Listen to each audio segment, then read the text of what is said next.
Welcome back, everyone, to another episode of Seaweed Brain, a Percy Jackson podcast. I hope you're coming to us after having listened to our awesome episode last week where we played you our interviews from San Diego Comic-Con with the cast of season 2 of Percy Jackson and the Olympians.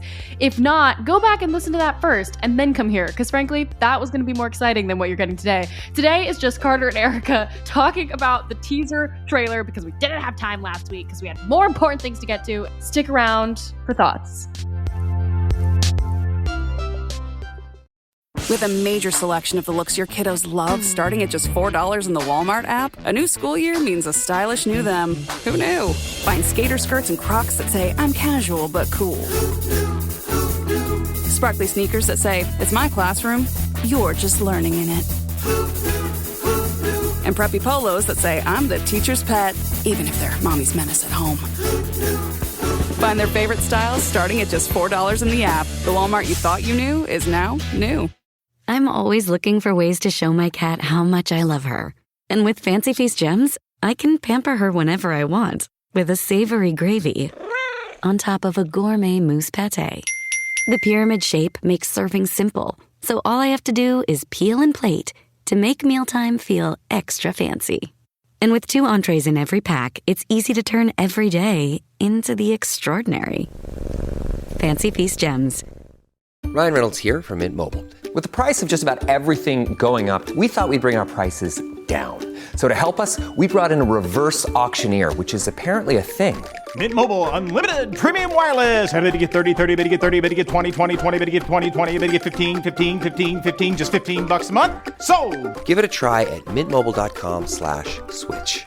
Upfront payment of $45 for 3-month plan, equivalent to $15 per month required. New customer offer for first 3 months only. Speed slow after 35 gigabytes if network's busy. Taxes and fees extra. See mintmobile.com. Was that too self-deprecating of an intro? I'm excited to talk about the trailer. I just didn't want people thinking that we had tea that we don't have, you know? I think it's fine. If you're new here, my name is Erica, joined as always by my co-host Carter. Hello, Carter. Hi everyone. We were among the very lucky few who were able to see the teaser trailer 2 weeks ago at San Diego Comic-Con in real time, sitting in Hall H. And frankly, I didn't watch it again until right before recording this episode. So I am freshly paused. I went through the trailer on my phone, double tapping, play, pause, play, pause, play, pause.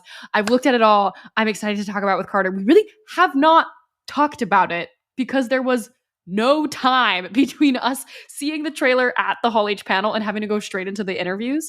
We really didn't have any time to digest it, and I'm excited to talk about it for the first time today. There's no special guest for today's episode, but you know, we're not new to this either. I think it'll be a good time if you're new here. We're somewhat experts in the field of frame-by-frame Percy Jackson analysis, so you've got us. And that's enough. Wow, we're really feeling this thread of low self-confidence today on the episode. Before we get started, it's been a really long time since we've shouted out our incredible patrons. So I just wanted to shout out our sustaining patrons, Ellen, Sammy, Olympus Weekly, Izzy, James, Cameron, and Justin. Thank you for being sustaining Patreon members. If you've joined recently, thank you so much. You can visit patreon.com/seaweedbrain to get access to exclusive special episodes we do about once a month. You can also join our Discord server where there's all kinds of fun stuff, including a book club that is self-governed. The Discord server has so many amazing things going on. I'm hearing they're going to start a Dungeons & Dragons game soon. You should check it out. And I think without further ado, we should get started. We're going to go beat by beat. Not quite frame by frame, but how would you say, shot by shot? Yeah, discrete image by discrete image. Shots by shots. With a Z. With a Z. Shotsburg by Shotsburg. That's the Dan Schatz, John Steinberg name mashup. It's not a thing we've coined. They've made many TV shows before, but we want the Percy Jackson fandom to start adopting Shotsburg in their language more. Yes. When you want to stand something that Dan and John have done. You got to trend the fandom names for them. Shotsburgers. Yes. Okay, we're coming to you today as Shotsburgers. We begin Percy Jackson and the Olympians. Helmet in the seaweed. We see a drop of a helmet in the seaweed. It's got a red plume on top, and it's a helmet that we know is like a Camp Half-Blood issued armor helmet. They look familiar from Capture the Flag. We're probably going to see them in the chariot races, but we are clearly not in the chariot races in this moment because, again, seaweed, sea of monsters. This is something I didn't notice on the first watch through, if you really look, you can see creatures writhing in the background. Did you see that? Yes. There's some kind of array of creatures writhing through like the sea mist behind the helmet. What do we think that those are? Was that a rhetorical question? No, that was an actual question. I wonder what it is at this point. If we have a helmet, like they don't wear them for most of the quest, so it would have to be a special case instance. I guess maybe Clarice wears them more. Well, Clarice wears also the plume being red. I'm assuming this is Clarice's helmet. Yeah. And that's a loose guess. I'm not gonna bet money on that. But I'd say it's Clarice putting her helmet down somewhere in the Sea of Monsters. Assuming we're gonna see more of Clarice's quest than we saw in the book, this could be any of the monsters in the Sea of Monsters. Which is a fair assumption. We will be seeing more of Clarice's quest than we saw in the Sea of Monsters. Yes, we will be. Television. A plot, B plot, C plot, baby. We get the line, the great stirring is underway. Whoa, pause already. This is game changing, right? Do you remember how you felt in your heart when you heard that line the first time, Carter? Yeah, no, this actually registered with me a lot. I don't know that. Let's back up. The Great Stirring is first mentioned in the Titan's Curse book towards the beginning.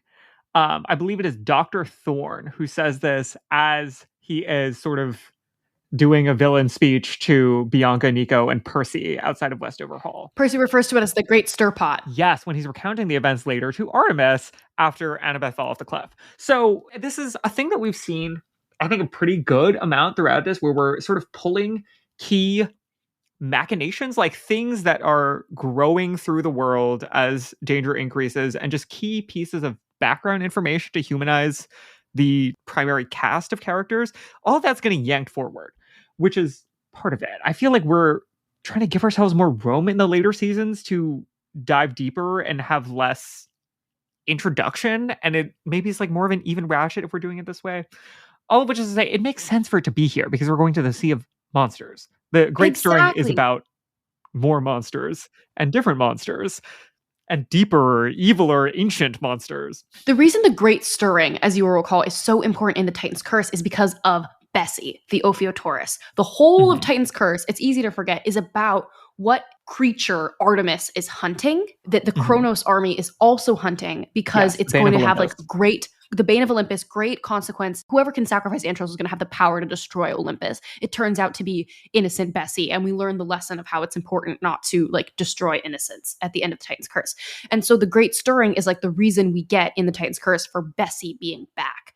But I'm wondering if saying that the Great Stirring is underway at the beginning of this book, are we implying that the Sea of Monsters has not always been around and is like somehow now back? ? Do you know what I mean? Yeah, it could be back. It could be worse. It could be worse. Yeah, the idea is that, you know, the Sea of Monsters has traveled along with, quote unquote, the flame of Western civilization, which is not a phrase we have gotten in the series yet, nor do I think we probably will.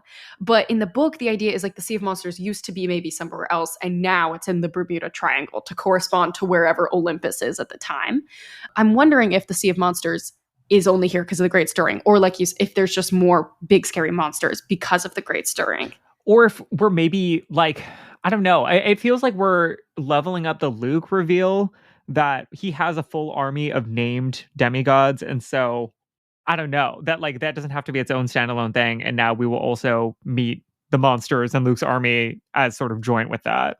I do feel like the idea of the Great Stirring and all of these things coming back to life is also supposed to evoke for us the idea of Kronos coming back, right, in Luke. It makes sense to link those ideas, and probably to link those also to the Golden Fleece, given that there's not really an impetus for the Great Stirring occurring at the beginning of Titan's Curse that's given. It just is. I guess maybe also Kronos is vaguely stronger, and at some point we cross some sort of threshold with that, but this makes sense. Yes, you literally saying the first words we're getting, the Great Stirring is underway. It's like monsters are back, Kronos is rising. We're thinking about regeneration of life, aka Thalia is coming back. It's such a great setup. It's not the Great Stirring in the way we think of it in the book, but if we can expand it to all of those other things, I think it's the perfect line to open the first trailer for season 2 with. Yeah. Shots, burgers, rise. Okay. First shot after that, huge army marching at Camp Half-Blood in the fog. If you look closely, you see a sword glinting. I'm 100% positive that that is Backbiter. It's obviously Kronos' army that Luke is leading. I don't know why. I'm assuming it's at Camp Half-Blood. It could be an anonymous field. Like, there's no... It's probably not a Caribbean set based on the vegetation. That being said, everything's in Canada, so who knows? Yeah, everything is in Canada. But, like, I feel like they're going to... I don't know. I would be really surprised if this is somewhere that's not Camp Half-Blood, because none of the exterior locations that appear in the book are temperate, other than Camp Half-Blood in this book.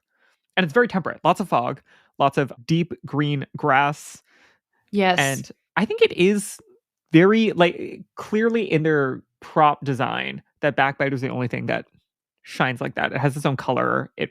Very distinctive design also, as we see later on. This sort of like more curved thing with more angles and points in it also. Safe to bet that Luke is actually launching an attack, which people have commented on. We're not the first, but also notably not something that happens in the books. We in the books famously save the direct assault on Camp Half-Blood for the Battle of the Labyrinth. That's huge. That's 2 books early. And again, we're making an assumption that this is Camp Half-Blood, but still, this is jarring. This is the first thing that I was like, whoa, what? What is going on? We don't know what this is. I was expecting chariot race footage, and instead we have Luke leading an army. Also, side note, we have not spoken about Backbiter yet in this series, right? We've seen it, but I don't think he did.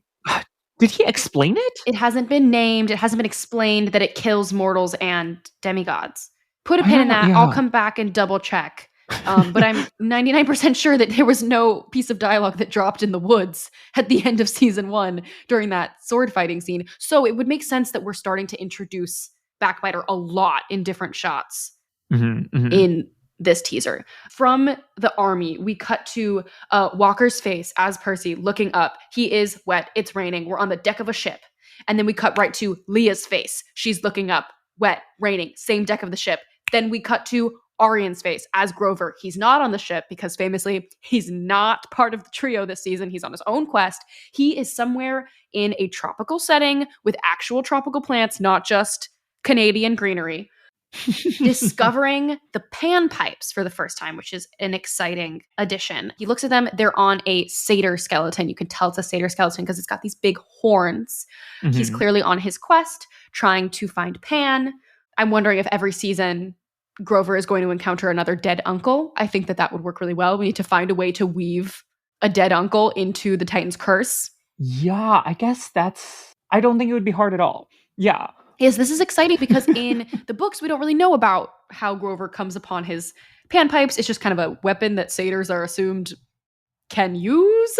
Yeah. It's very Indiana Jonesy, though, for him to come upon them, right? Like, add them to his little arsenal. It's very questy for him to loot that body, take it, put it back in his satchel, use it. This genuinely is not something I've ever pictured that much. And it's not described in very cinematic detail in the books because we're so locked into Percy's POV and we don't see Grover until all of this exploring part is done. And he's already captured, already trapped. And so now we have to actually visualize this. And I think that it is nice that we're leaning so hard into Grover being competent, adventurous, enterprising, a little less scrupulous than we might initially imagine based on his backing as a protector. This is a reminder that that's not what he was actually training to do. That's not his whole thing. That's not necessarily his vibe. He's here to accomplish things. He's here to go off on his own into the wilderness. And it is also worth noting that on the TV mechanics side of everything, that first shot Percy, second shot Annabeth, third shot Grover, even though he's not with them physically this season. That we're still going to imagining them. Follow him. Yes. I think we can only assume that he's going to be on every episode this season, even though he's not, again, physically on the quest with them. I would assume. We'll find out. But yeah, it's good to know that this is a major difference between the books and the show, is that in the books, we are kind of alternating who are the main characters in each book throughout the 5-book series. But in the show, they're going to go to efforts to keep the main cast throughout the show, because that is how television works. That's how marketing works for television. That's how contracts works. That's how writing works for television. You have to employ people in a sustained fashion in order to retain and attract good talent responsibly. Yes. It's very hard to abandon a character for a season and then assume they're going to show up again in a year and a half to film another season. It's basically impossible, and you can't do that. I also wanted to note that we had prepared about 3 questions per person for the interviews that we did at San Diego Comic-Con. And the question we did not get to ask Arian was about the panpipes. And I really regret that we didn't. Really excited to ask this. I know, and we didn't have time to ask. And I look forward to asking at a later time all about Arian's development of the panpipes, the lore, as a weapon and also an instrument. Did he have tunes that he thought of playing in his head? Did he have to look up YouTube videos? Who worked with him on how? Was it Andrew McElroy who taught him how to play the pipes? Backstory was given to the panpipes. I can't wait to find out about the actorly backstory given to the panpipes. We'll get to that hopefully in the future. Okay, panpipes 2. Cut. Luke poisoning Thalia's tree with Backbiter. Again, Backbiter, glinting in the sun, introducing it. What's this big scary sword that Luke has? Pulling it out. Yes. Sick. And there's this like awesome, it's kind of like a up angle shot where you can see Luke's whole body at Thalia's tree, and he's like looking around like he's trying not to get caught. Very sneaky. My first thought when I saw that army coming to Camp Half-Blood was, did Luke bring an entire army with him to poison the tree? But since this is just him alone, I'm assuming that is a different separate. So I would say this is the beginning of the season, and that fight is probably at the end of the season. That's my current bet. Also, there's no fog. We're not married to the yacht fight. Cruise ship, yeah. This there's no fog. It's a bright, clear, sunny day. Yes, in this shot. So it's got to be a different day. I also wanted to shout out what Charlie said on Monster Donut's podcast. You can go and listen to their episode. I believe it's the entirety of the thing is on their Patreon, but this question is on their social media for Monster Donut at PJO Pod. They were asking about Thalia, and Luke mentioned that like when Charlie mentioned that when Luke kills the tree and poisons the tree, he thinks of that as an act of mercy, which blew my mind. That it makes so much sense, and so I've never ever thought about it like that. That in Luke's mind, he is putting Thalia out of her misery. It is this that this tree is a horrible, horrible thing that Zeus has done to her, and he's allowing her her agency. He is turning her into a sort of silent symbol of the mercifulness of the gods. And I think that's part of what's in the answer. Also, is this idea that like Thalia would have hated being like silently standing for the Olympians in any positive capacity. Yeah, and so it's not a vicious thing that he does. He's doing it like he very much stands by it. Brilliant. That being said, he looks very scary in this trailer, I think, in all of the different shots. Who else is scared? They're shooting him differently. I'm scared for his mental health. Yeah. More on that. Okay, cut to Clarice, presumably, Clarice, presumably Sea of Monsters, right? Rolling up on the beach. It could be, though, at camp. It could be. I don't know. I'm guessing it's a Sea of Monsters, though. The background kind of looks like campy, but it would make more sense if it was in the Sea of Monsters. Rolling up with her various time period undead ghosts of losers of wars past gifted to her by her father. They're not just Confederate soldiers. We know that got switched to undead soldiers from all different time periods. So we see some like kind of like vaguely piratey looking, maybe like privateer looking dudes, maybe like a World War I classic like sailor vibe on the town kind of a thing. A guy in like a very simple like tunic, vaguely neoclassical. Yes. Very exciting. Also Dior walking the walk with a capital W, right? Absolutely insane. Looks incredible, terrifying, like a girl ready to lead her own quest, right? Yeah. Do you have a feeling about where this is? I do think it has to be Sea of Monsters. They're disembarking. They're probably going to. Oh, well, I think it makes the most sense for this to be at the Monster Donut shop. Shout out again to our friends at the other podcast. Right, because they're like disembarking onto land. They're together. She still has everything. Like the crew's still intact. Everyone looks not like waterlogged, like they just lost a fight to Skill and Charybdis. I feel like this is where it has to be. Like she's swooping in to rescue them and pick them up. Maybe. It's somewhere in the beginning third of the season. Yeah. Early on at the start of the quest. Yes. But it doesn't make sense to be walking like up the beach onto land at Camp Half-Blood, right? Like they would. No, it doesn't make sense. So I think they're landed somewhere. They're coming and they're going to do that fight between Clarice and Percy. Percy's going to lose, and Percy and Annabeth are going to end up on the Ironclad. Right. Because it's what I'm thinking. That, and that's another insert. See a lot of them on the Ironclad. Yeah. Okay. After this, cut to Annabeth's knife. Annabeth's knife falling into the sand. It is covered in blood. What's going on? Shock. A shock runs through me. What? Since when does Annabeth get stabbed? Or she's doing the stabbing and then she falls to the ground? I don't know. Yeah. Blood though. I was a little like, ooh. In season 2 on right? Disney Plus. Okay. And I was almost blood on the knife. Now, the casual Percy Jackson viewer is not going to think much of this, right? The casual Percy Jackson viewer is going to think that's maybe they're going to know battle, it's whatever. Yeah. Maybe they're going to know that's Annabeth's knife. They're not going to necessarily think about how that is the cursed blade that a hero's soul shall reap. Anything involving that knife is heavy-handed. Like, yeah. Pun intended. That knife, it weighs a lot in any scene.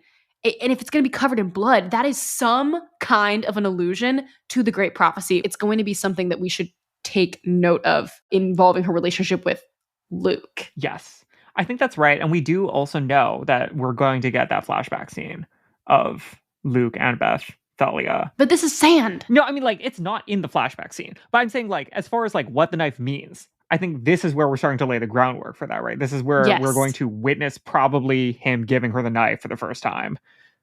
For the only time. We're going to witness that, and so we're going to be prepared to start teeing up everything that goes along with that. Absolutely. And like at this point, it'll just be like the knife is a symbol of family, loss of family, relationship to Luke, all of those. That's the weight that we're going to be seeing in this as we prepare. Yes, similarly to seeing Backbiter throughout the trailer, knowing that we're going to see Backbiter throughout the season, knowing what Backbiter represents to Luke's character as being like half Kronos, half Luke, half still good inside, half torn up, like all of this duality that he holds inside of himself. Also, brief interlude from Becky Riordan on Threads regarding this shot. Somebody reached out to her about the show's action scenes in season 2, and she responded to Demigod Lover 11 with, Rick loves a good action scene and why he puts so many in his books, but what we can imagine in our heads will never match what is on the screen in this case because family viewing means some restraint. Season 2 has some wild fighting scenes though, and consequences. I think you will be pleased. Annabeth, let's just say, is a resilient girl with a heart of gold. She is in mortal/demigod peril, not just the one time. Quote, I'm okay, ellipses, end quote. What a boss. No clue what that means, but I do feel like it is somehow referencing the knife shot that we just saw. Next, we have Percy waking up from a nightmare. At least that's what it looks like to me. And then we have a view of the chariot race set, sort of a maybe like a jib shot, you know, like looking from above down towards it. There's like a statue of a goddess in a chariot with like 3 snake-looking dragons driving it. Yes. This is post-record, you can tell because they're like demigods limping around.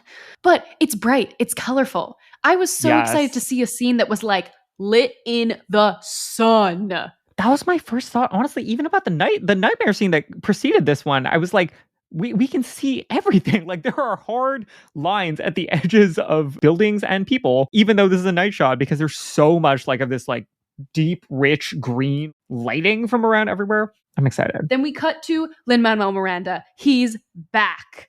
There's a very famous Hermes Percy scene at the beginning of The Sea of Monsters where Hermes is talking about Luke. I can't wait for the dialogue. The first in the books. But this is kind of giving, we're going to call him up every season maybe now. I can't wait for the dialogue. I can't wait to go line by line through that scene because it's going to be so loaded. So loaded. He doesn't look like a pizza delivery guy or like he's wearing... Yeah. He looks like Lin-Manuel Miranda with a haircut. I didn't even notice that his haircut was different from season 1. That's in our outline. Is it really that different? He looks different to me. I guess it's been 2 years. I don't know. Okay. Cut to slow push in landscape shot of Thalia's tree, presumably after it's been poisoned. I'm assuming this is like indicating of it dying. Looks kind of dark to me. Cut to figure in a black cloak, what looks like arriving at camp. Could, I think it's supposed to be like a Kronos fake out. I think we want to think that it's Kronos, but it's actually Tantalus because he's also going to be in a black cloak. I wouldn't be surprised if it's like a gaggy, like, it's a Kronos walking towards Camp Half-Blood, and then the hood comes off and it's Timothy Simmons in a bunch of makeup. It's my current guess. That had not occurred to me. I see the vision though. Yeah. Yeah. Cut to Percy fighting stance on the beach we don't know where, maybe Monster Donut type territory, with the undead army losers behind him fighting Clarice, like we talked about. Yeah. Dior was swinging that spear movement. Brace yourself, Perseus. A piece of dialogue we don't get until, isn't it the end of the book? Yes, it is supposed to be the end right before Thalia. Sorry, we're saying Thalia now. Right before Thalia comes back. We'll get used to it. We'll get used to it. I swear, we're working on it. Comes at the end, and this was his whole like, I've had a regular relationship with my dad. This is the only thing he's going to say. This book, what gives? And then yeah. If you were wondering who's speaking, now we know it's Toby Stevens doing the dialogue so far that we've gotten, speaking over this trailer. Cut to Kronos, I'm assuming dream sequence, right? He's like entering into the big house. Or I guess it could also be Tantalus, but this one's definitely Kronos because of the lantern. The lantern, I think, is what's going to indicate to us what is most certainly Kronos. He's holding a lantern. That's what I have visually, what I'm being indicated, I feel like. I could see that. And it's like raining outside. But it could also be Tantalus showing up in the rain to the big house to stay. We don't know. Also really awesome. It has the movement to me is screaming Kronos. The way that he's like pushing in and the cloak is like billowing behind him in real time as he's like coming, I'm assuming like towards Percy in a nightmare. We'll see. I can't wait to be horribly wrong about all of this. And then we cut to Mr. D saying, look, Peter, we all know that last year you did something cool, but honestly, I don't even remember what it was. We're in the big house with Percy and Annabeth, Dionysus, and Tantalus.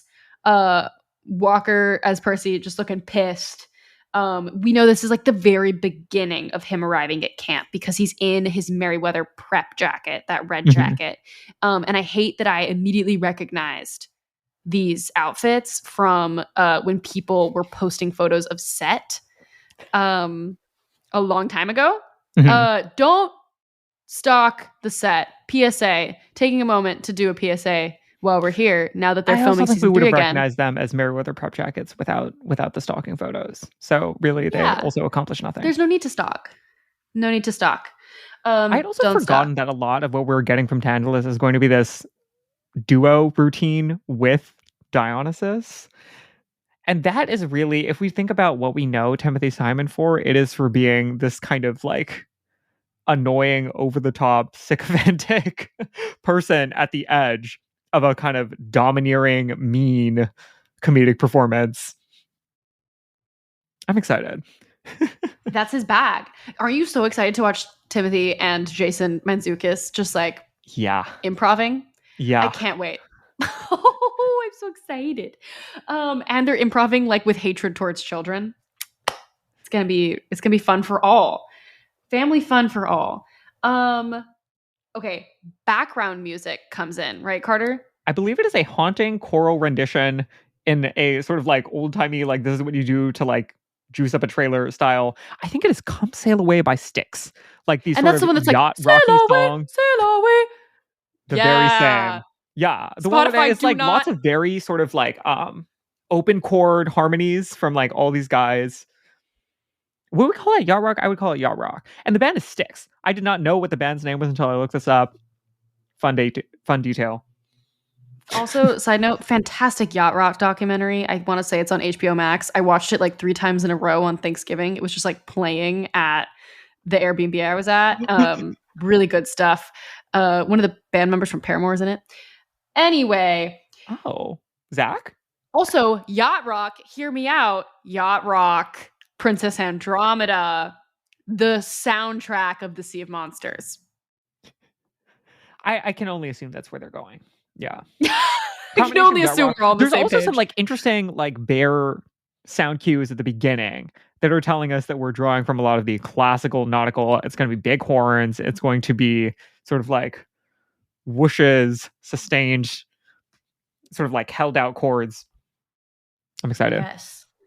And then there's this shot of this little orange like flotation device boat thing Yes. on a super placid wide lake. shot. Yes.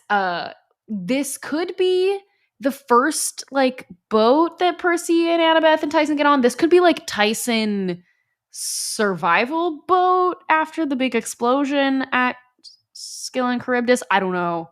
Unsure. It also does kind of look like Canada. I'm not sure. It does. It quite looks like Canada. It looks like an alpine lake. And for the record, whenever I say looks like Canada, that is code for looks like Camp Half-Blood. Like, looks like we're at Camp Half-Blood if it looks like Canada. Yeah. Okay. Because Camp Half-Blood is shot on location outside in Canada. Everything else is like inside in a studio. Okay. Then we get Walker in a hull of a ship acting. Yes. Which we can only assume is in Princess Andromeda. Could be the Ironclad. In the hole? Oh, this is a separate shot. Never mind. Okay. No say. Arian running on the beach. He's being chased by Kronos cronies, presumably. One of them might be Allison. We don't know. And then cut to what they are running towards. You can see two ships. So like the one that Grover probably took, the one that the cronies probably took, and then a big giant tentacle monster. Do you think that this is a brand new monster that we've never seen before? I was thinking about this. It's not obvious to me what this would be. Like I guess Scylla and the Hydra, you could argue, might have some sort of vaguely tentacly appearance, but I feel like they both wouldn't lead with the tentacles. They would lead with a, reptilian snaky head situation. I don't know what this is. I don't feel confident about what this is. However, it has been a lot of the promo iconography for the show. Maybe just because it looks super nautical and they don't want to give anything too extreme away, but also, I don't know. I feel like this is going to end up being important. Or maybe they're just really proud of the CG work that was done to animate this tentacle because it does look good. I could see it just kind of being a tentacle. Like we never see what the tentacle belongs to, but it's a tentacle that like haunts them throughout their journey through the Sea of Monsters. Who knows? Quote from Annabeth, we're heading into the Sea of Monsters. Oh, she's on a boat with Percy. Notably, this is when I started to think to myself, we haven't seen a single shot of Tyson yet. Yeah. Tyson is in this scene, but they are not showing him to us. And then we cut to, again, the fight sequence between Percy and Clarice on the beach. Once again, Dior with the spear work. Incredible. I want to talk about the difference in fighting styles that we can see in this trailer between Percy, Clarice, and Luke. Percy, always on the defense, right? Calm. Just trying to save his own booty. Clarice, trained. Confident. Huge movements. Again, knows what she's doing, like grounded, solid on her feet, like collected, cool, like technique. It's giving follow through. Child of War. Yeah. Ares powers. Charlie's, sorry, I keep saying Charlie and Luke interchangeably. Luke, terrifying. Huge, slashing, slicing movements, horizontal, uncontrolled, unhinged, it's looking unpredictable, terrifying. Unhinged. Yeah. Somebody get him a better help 10% off code, That's kind of what it's giving. Yeah. Yeah. Another shot of the undead warrior. This guy looks like maybe he's from like Spain or England. looking through a looking glass on the ironclad. Cut to Percy trapped under a hole looking through a window, what I'm assuming is the ironclad because it's got a little slanty looking I think outside. so. What do you call that? The outside of the ship. The hull? Maybe we should do an episode before season 2 airs where we just go over parts of Learn ships. boat terms. We learn like nautical vocabulary together as a community. That could be fun. Put a pin in that. Okay, cut to Grover hitting the panpipes. Cut to Luke again, wildly out of control. Well, this one isn't crazy out of control. This one isn't super out of control, but again, he's with his foggy army using Backbiter to skew them forward. Again, assuming we're at camp. Maybe that's our current guess. Cut to chariot swords clinking together. That's our second and last shot of the chariot race. It is the Poseidon cabin for sure, and I'm assuming the Ares cabin on the other side because we've got that big boar at the front of the chariot, which would make sense narratively to show those two. Then we get split second of Percy running with the fleece, golden fleece in his arm through what we're assuming is the break. What would you call this? Boiler room, maybe like somewhere deep in the hull of the Princess Andromeda. Princess Andromeda. Yeah, that's our bet. Running away from something. And we can see the fleece, and it is practical. It looks like they made a rug. Let's go Disney Plus. Let's go Disney Plus budget. Making rugs. This is exciting. Do we have precedent for this? For the fleece looking like that, or for running for with the being fleece on the Princess Andromeda? No, of the Princess Andromeda. In the book, famously, No. the fleece leaves with Clarice before they get to the boat. It's clearly a lot has been reworked about the ending, given that there's huge battle, fleece on the boat, Percy and Luke fighting in like an enclosed space, in addition to having the big battle at Camp Half-Blood. I have a feeling the first half of the season is going to be pretty predictable, both from the book and how we would fill in the stuff that we did not get to see in the book, like with Grover's quest and whatnot. And the second half is going to be not at all what we were expecting. With somehow the demigods are getting on the Princess Andromeda. Somehow the Kronos army is arriving at camp. We don't know. There's some beats that we'll still get. Like, we're definitely still getting Polyphemus. We're definitely still getting Skull and Cryptus. Like, those big things, Circe, Sirens. But, like, I agree. And that's roughly the approach that I took to season 1 also, right? Where, like, we're starting kind of more hewn in. And by the end, there are, like, major changes that are kind of that have sort of flowed out linearly and incrementally from where we started. Yes. Cut to green smoke pouring out of the Oracle's mouth. Ew. Cut to Allison bow and arrow reveal. This got my little heart at San Diego Comic-Con. I was like, oh my God, new character, new canon. Also, bow and arrow reveal. Child of Apollo, most likely. Yeah. Really excited to see more of her because I'm assuming she's not going to get introduced in the season just to die at the end, although it could be possible. I don't know. Regardless, I am excited to see a little bit of her and the rest of Luke's army. Cut to Allison Bonero. Then we get this interesting like final sequence of shots before the title card comes up for Percy Jackson and the Olympians.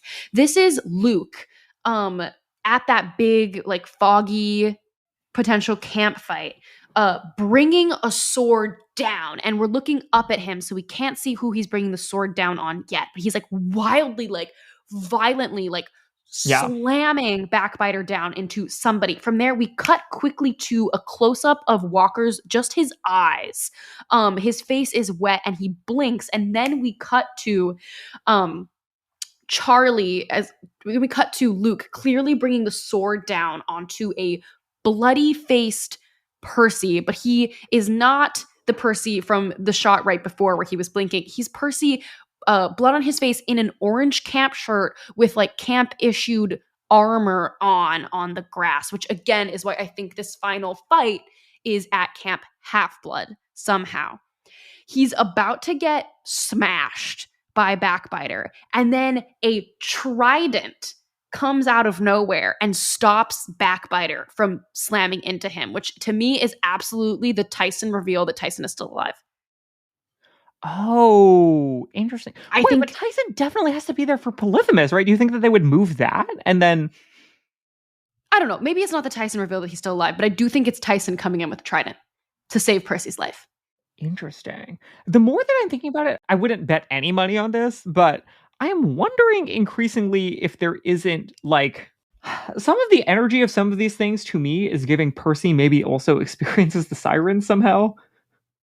And like, I don't know. I feel like the trident to me, like, do we see Tyson using a trident in the books? I guess a little bit as a part of the whole chariot situation, but he doesn't use a stick. I guess he could use a trident. There's no reason why he wouldn't. Something honoring his Poseidon father lineage. But I don't. I don't know. I love the idea that we really don't know how they're going to handle the siren scene, and that it could be anything. Like, we don't know what those visions are going to look like. I mean, we know that Athena is going to appear because that was like Deadline or EW or something, but like everything else beyond that, we don't know. And I don't know. Like the mechanics of the final Camp Half-Blood battle, which again has never been confirmed. No one has ever said there's going to be a big final battle at Camp Half-Blood. Like, we know they filmed something. And it's great. I guess it's maybe the fog. The fog is indicating camp to you? The fog is indicating dream sequence to me. Like, my I guess wild conspiracy theory that I don't actually think is true is that whole final battle sequence is a siren vision in which Poseidon rescues Percy. And that is sort of like the big, like, this is your actual deepest, darkest, embarrassing hope, is that you're not actually the hero and that your father would actually care about you. But, whoa, that's brutal, Carter. But it could just be foggy one day also. You know, it's Canada. Stuff happens. Well, I don't know. Something about Percy having the fleece and running through what we think is going to be the Princess Andromeda makes me think that somehow, like, the Kronos army is going to get like lured to camp at the last, I would think that like somehow like Percy is like going to like race to bring the golden fleece to the tree, but then it doesn't make sense that Percy would be wearing a completely different outfit. He'd be like a camp shirt, for this fight, unless they knew that they were being pursued. That like, if they know at the end of this season that the Kronos army is coming up to Camp Half-Blood, and so they're like preparing for a fight, Many questions. Cut to, let's go do the impossible from Percy. We get the Percabeth hand grab, which is an inverse of season 1 when Annabeth put her hand out at the end of the capture of the flag game after knocking Percy over, or at the end of the capture the flag game. I'm hoping that this is a little shot that we're going to get in every single season in a different context. Just the little helping each other up. That is Percabeth summarized in a single physical motion. Yeah. I think the only physical motion that could be more Percabeth is back to back. Yeah. It's effective. But for now, this is Percabeth book 1, 2, 3, 4. And back to back is Percabeth book 5 and beyond. I think we'll get it. And I think we'll get in 4 too, maybe. A little back to back. Yeah. Yeah. We'll see. We'll see. This also could be in the whole of the Ironclad, maybe, this like Percabeth hand grab moment. I don't know. And then we get the logo bursting through the ocean. It looks absolutely sick. And then the little first post scene. I thought of these as post-credit scenes. I'm sure there's a technical term for it. Sure. Yeah, technical term for it in trailer TV marketing. Let me know. Lush Dragonian giants. They look incredible. It's looking like practical makeup, forced perspective, and we get the big grand Tyson reveal. Finally, the gasp that was gusped in the San Diego Comic-Con Hall H when this was revealed was nuts. It was so loud. Everybody was like, full slide up. This was one of the few things when I came back and I mentioned to people that I was at Comic-Con for Percy Jackson stuff, this was like the main thing that they mentioned to me. It's like, oh, I heard they revealed the eye. And maybe I'm just out of touch with the culture, but I had no idea that this whole like revealing the Tyson eye thing was going to be such a big deal, and like such a big deal that they would put it at the end of the first teaser trailer. Like, never in my mind did I imagine that the Tyson eye reveal is like the big thing we're waiting to see in this season as far as like introducing a new character. My mind 100% would have been like Tyson. Like you could also reframe this as like we're bringing somebody new into the cast. You're going to see them for the first time. So, it makes sense when I think about it, like logically, but my brain automatically is like, oh, who's the character that I need us to post-credit scene introduce to a gasping audience at the end of this teaser trailer? Thalia. Yeah. Yeah, it's 100% flashback. Thalia is who I thought we would be like gagging for. But because we meet Tyson immediately. That's not kind of like a reveal. That's not like you better keep watching multiple episodes for this. He's gonna like out the gate. Yeah, but maybe they are really, really keeping Thalia out of the marketing so far. The fact that I can never remember if it's Tamara or Tamara or Tomorrow. Apparently, Tamara, she goes by is T. It Tamara? Yeah, that T was not at the press at all, that she is not remotely in the trailer in any way, shape, or form yet. I mean, she could be in the next one. This is just a teaser. Yeah. And I know Tyson is important. It's not like they're pretending like they made an announcement. People know about her. They know details about her career. Like, but I guess to an audience, like, I guess if you're thinking about like people who are, if for the regular television watching audience, for like not necessarily like the most hardcore book fans, I guess it makes more sense to introduce Tyson as the character who is like known to us through more than just actually going to be around for most of the season. Yeah. And like in a plot fashion, because like Thalia's only going to appear in the flashbacks this season, and that's not really like a I don't know. I guess it's weird to tease a flashback. I guess it's like, that is what I'm saying. Like logically, I guess it's weird to tease a flashback, but from a Percy Jackson fan standpoint, we want to see Thalia, like that is the gaggiest reveal you could possibly give us. Empirically, the marketing department has been verified in the sense that I have had all of these sort of like Gen Pop IRLs be like, what's up with that eye? They were right for that. They were right. Disney knows what they're doing. The mouse knows more than us.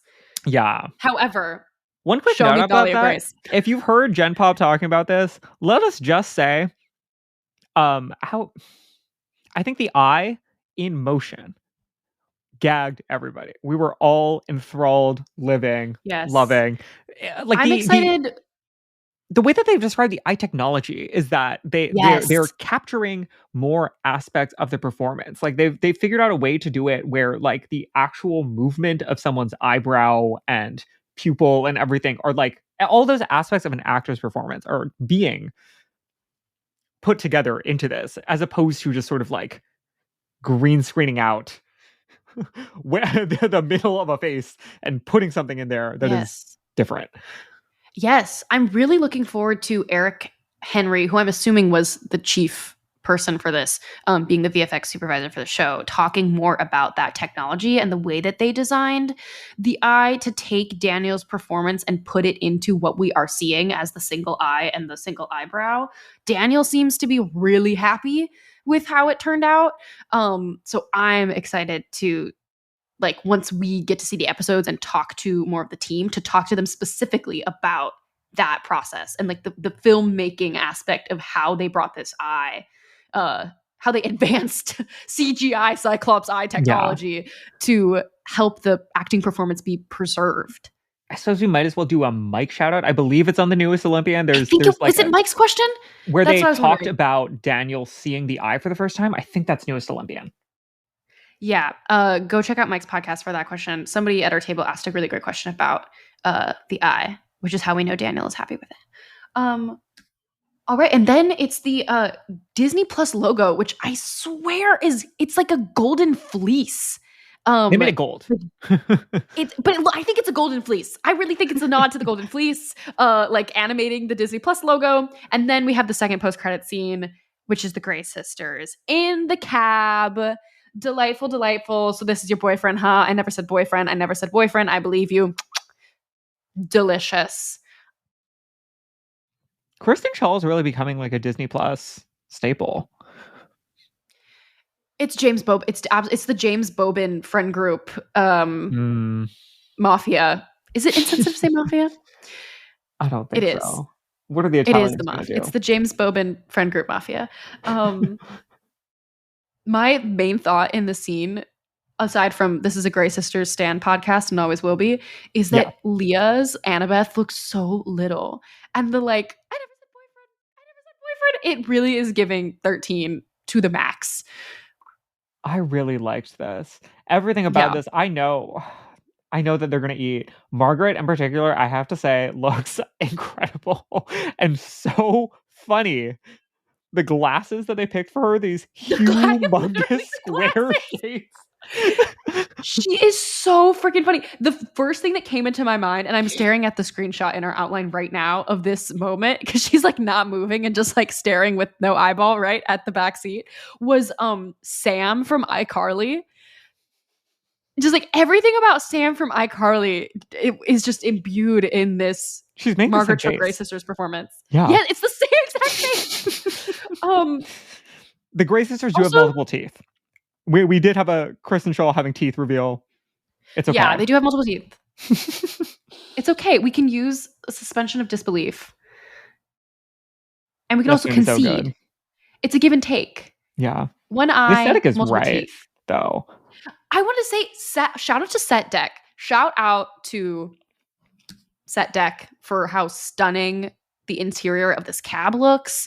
Art design, everything. It looks incredible, detailed, specific, psychedelic. Really, like present day wacky old ladies of New York is the vibe, which means that they would have been people who are really into kind of extreme 70s, like far out aesthetics. Exactly. All right. And that's the end of the teaser trailer. And we are pretty much out of time because Carter has to catch a flight to go see Lady Gaga. And that's a true story. Where are you going to see Lady Gaga, Carter? In Seattle. Yeah, I'm going to be so close to Camp Half-Blood. Yes, which is famously in Vancouver. I like no longer mentally think about Camp Half-Blood being in Long Island. I think this is my first big like TV series rewriting the canon in my head thing. Which is in Vancouver. Actually, the first thing was seeing Arian as Grover reading the books. Yeah. And now it's knowing in my heart that Camp Half-Blood is in Vancouver and not in Long Island. Really brief before Carter has to go. Somebody pointed out that we did not notice ourselves, Carter, in the Percy Jackson experience at Comic-Con next to a speaker were Mariah Carey cassette tapes. See, that doesn't register to me because that should be everywhere. That's like the only music. Now, however, streets are saying perhaps it is going to be a Mariah Carey song instead of a Dean Martin song that propels the Stymphalian birds away. I knew you would personally find that to you be need really to watch offensive. Yourself. Miss Mouse, watch your back. If you're going to try to say that Mariah Carey is let's all be cool. Let's all watch it. Let's all just be regular normal people. Do you not think come for the Songbird Supreme who has 19 Billboard Hot 100 number ones? Not many people can say that. What you said about the Grey Sisters and being like time appropriately obsessed with hippies, don't you think that our like time appropriate Chiron is really into Mariah Carey, as he should be? However, that is not something that necessarily reads to middle schoolers. The idea of Mariah Carey not reading to middle schoolers that's too much suspension of disbelief for a fantasy project. I'm sorry. That's too much disbelief. We need a little more belief. Bring the belief. It's timeless. Weddings, graduations, funerals. Come on. If you're picking a weird act from the 90s that you want to satirize, there's other stuff. Like, there is other stuff. I don't know. I'm afraid that I'm going to have to speak ill of our good friends over at the Mouse. But the Lamely is not going to take that sitting down. Like, it's not too late. See what happens. Changing the edit. Let's say that.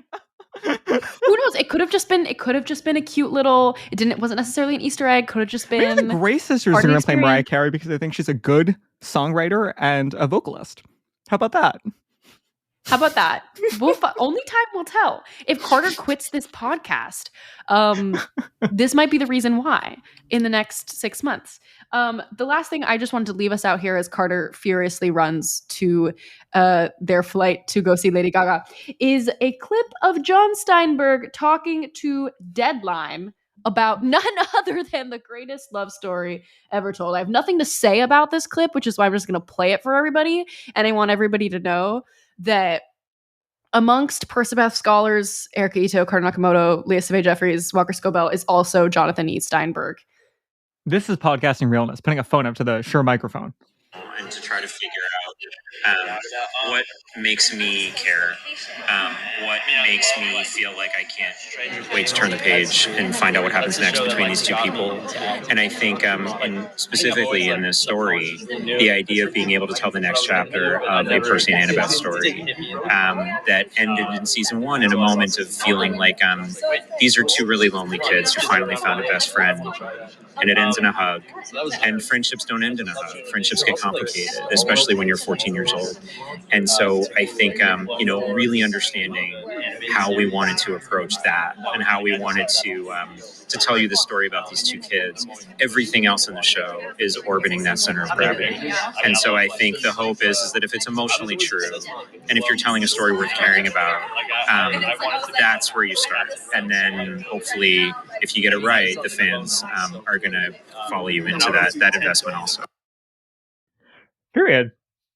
I think we literally have nothing to add. No, let's have a moment of silence for that real quick. Let's just all absorb that real quick. That's the creator of this show. Hold on. Okay, and now I really hope everybody goes about the rest of their days having a wonderful day. Carter, enjoy Lady Gaga. Next week, we are going to return to our Odyssey adaptation summer plans. We're going to be talking about the Penelope ad by Margaret Atwood. If you don't have time to read it, don't worry. We'll summarize it for you. It is also very short. It is really short. It's basically a novella. You could read it. And then the week after that, it's going to be the Odyssey TV adaptation. I am still figuring out where we're going to watch that. Once I figure out where I'm going to watch it, I will let you guys know. So stick around. Thank you for joining us. Have fun, Carter. Screw you for getting tickets. And see you all next time. Goodbye. Bye, all.